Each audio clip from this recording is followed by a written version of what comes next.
Video शुरू करने से पहले मैं एक इंपॉर्टेंट अनाउंसमेंट करना चाहता हूँ।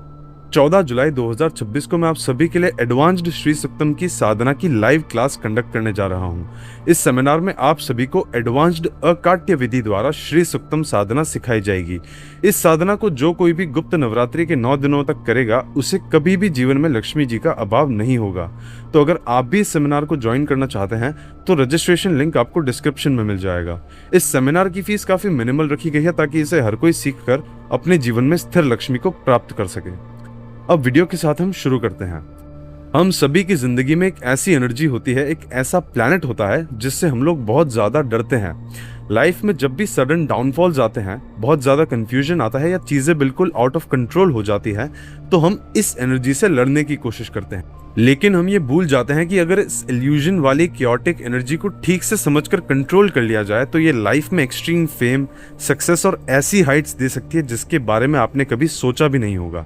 आज हम मिलकर एक ऐसी एंशिएंट और पावरफुल साधना एक्सप्लोर करेंगे जो उस फियरफुल एनर्जी को कंप्लीटली डिसिप्लिन करती है और आपके फेवर में टर्न करती है। एक बार फिर से आप सभी का स्वागत है डायसेक्टिंग कॉन्शियसनेस के नए वीडियो में। यहाँ पर हम सनातन धर्म, मैनिफेस्टेशन और स्पिरिचुअलिटी के बारे में बातें करते हैं। आज के वीडियो के एंड तक आप एक ऐसी डीप टेक्निक सीखेंगे जो एक्सट्रीम प्लैनेटरी प्लेसमेंट्स के डर को आपके जीवन से हमेशा के लिए खत्म कर देगी। हम डिस्कस करेंगे कि कैसे एक स्पेसिफिक एंशिएंट टेक्स्ट का यूज करके हम अपनी लाइफ की सबसे बड़ी कंफ्यूजन्स को क्लियर कर सकते हैं और उस एनर्जी से एक्चुअल बेनिफिट्स अट्रैक्ट कर सकते हैं, चाहे आपकी कुंडली में वो प्लैनेट किसी भी हाउस में क्यों ना बैठा हो। आइए इस कॉन्सेप्ट को थोड़ा प्रैक्टिकली समझते हैं। जिस प्लैनेट की मैं बात कर रहा हूँ वो है राहु देवता। ज्यादातर लोग राहु का नाम सुनते ही डर जाते हैं। लोग सोचते हैं कि राहु सिर्फ प्रॉब्लम्स लेकर आता है, पर रियलिटी यह है कि राहु दरअसल एक माया या इल्यूजन की एनर्जी है। मिथोलॉजी के अकॉर्डिंग डीमन स्वर भानु का कटा हुआ सर जिसका धड़ नहीं है। अब मान लीजिए किसी के 10वें घर में राहु बैठे हुए हैं तो एक आउट ऑफ कंट्रोल राहु आपको हमेशा कंफ्यूजन में रखेगा और करियर में आपको इनस्टेबिलिटी दे सकता है।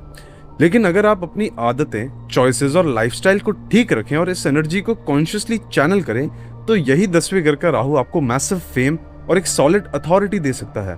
आपको राहु से डरना नहीं है बल्कि उसे रेमेडी करके एक पॉजिटिव शेप देना है। इस कियोटिक एनर्जी को एक शेप और डिसिप्लिन देने के लिए हम देवी अथर्व शीर्ष साधना का यूज करेंगे। माँ दुर्गा को राहु की अधिष्ठात्री देवी माना जाता है।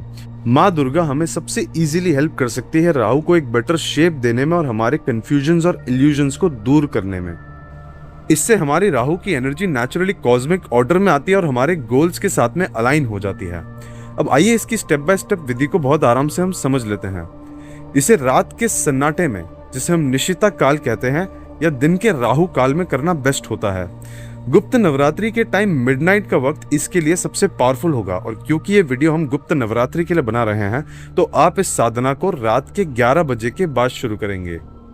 आप अपना फेस नॉर्थ ईस्ट डायरेक्शन में रखेंगे और एक येलो या रेड आसन पर बैठेंगे। अपने सामने आप एक माँ दुर्गा की फोटो रखेंगे और उसके सामने तिल का एक तेल जलाएंगे और एक छोटी सी कटोरी में काले तिल का तेल रखेंगे जो कि राहु के लिए ट्रेडिशनल ऑफरिंग मानी जाती है।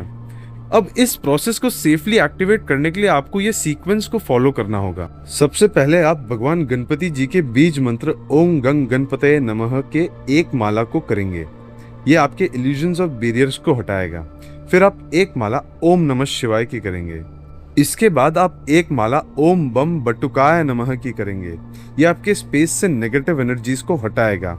आखिर में आप 9 माला नवार्ण मंत्र की, जो कि है ऐंग रींग क्लींग चामुंडाय विच्चे, इसकी करेंगे जो आपके आसपास एक बहुत स्ट्रॉन्ग फायरवॉल को क्रिएट करेगा। अब आपको माँ दुर्गा के सामने एक संकल्प को लेना है और देवी अथर्व शीर्ष का लगातार 3 बार पाठ आपको हर रोज करना है। आपको पहले उस सीक्वेंस को फॉलो करना है, उसके बाद 3 बार आपको देवी अथर्व शीर्ष का पाठ करना है। अगर आप उसे चांट नहीं कर सकते तो आप उसे एक्टिवली पूरे फोकस के साथ सुनेंगे और मेक श्योर करेंगे कि आपका पूरा फोकस हर एक वर्ड की साउंड एनर्जी पर ही हो। आपका दिमाग कहीं अगर भटकता है तो आप उसे फिर से उस साउंड एनर्जी की तरफ लेकर आएंगे। अगर आपका फोकस टूटता है तो आपकी एनर्जी टूटेगी और आपकी बॉडी में वो एनर्जी जनरेट नहीं होगी जो उस कंफ्यूजन और इल्यूजन को हटाएगी। तो मेक श्योर करें कि आप उसे एक्टिवली सुने। जो चांट भी कर रहा है वो भी मेक श्योर करें कि आप उसे पूरे फोकस के साथ चांट करें। उसके बाद कम से कम 5 मिनट एब्सोल्यूट साइलेंस में अपनी जगह बैठें। आपको उस वक्त फोन नहीं चेक करना है, न किसी से बात करनी है। ये शांति उस रिचुअल के एस्ट्रल इम्प्रिंट को आपकी बॉडी में परमानेंटली स्टेबलाइज करेगा। इस साधना के कुछ स्ट्रिक्ट रूल्स हैं जिन्हें आपको फॉलो करना बहुत जरूरी है। सबसे पहले तो आपको गुप्त नवरात्रि की ये साधना को किसी को नहीं बताना है। आपको आपकी डाइट पर बहुत ही ज्यादा डिसिप्लिन रखना है। आपकी डाइट सीधा आपके प्लैनेटरी फ्रीक्वेंसीज को हिट करती है। इन दिनों में आपको सात्विक डाइट को फॉलो करना है। हेवी प्रोसेस्ड या तामसिक खाना बिल्कुल भी अवॉइड करना है। इसी के साथ साथ आपको प्याज, लहसुन, जमीकन और नॉनवेज से भी परहेज करना है। इस साधना को जो कोई भी गुप्त नवरात्रि के 9 दिनों तक करेगा वो ये देखेगा कि उनका राहु अपने आप ही पॉजिटिव रिजल्ट्स उन्हें देने लगेगा, और जो राहु की सडन क्वालिटीज होती है, जो उसकी एक्सप्लोसिव क्वालिटीज होती है, वो आपको पॉजिटिव वे में देखने को मिलेगी। तो जो कोई भी राहु के नेगेटिव इफेक्ट से परेशान है, आई होप आप सभी इस साधना को जरूर करेंगे। श्री सुक्तम साधना का लिंक आपको डिस्क्रिप्शन में मिल जाएगा। फिलहाल के लिए इतना ही, मिलता हूं आपसे अगले वीडियो में। तब तक के लिए आप अपना ख्याल रखें और चमकते रहें। ओम श्री मात्रे नमः।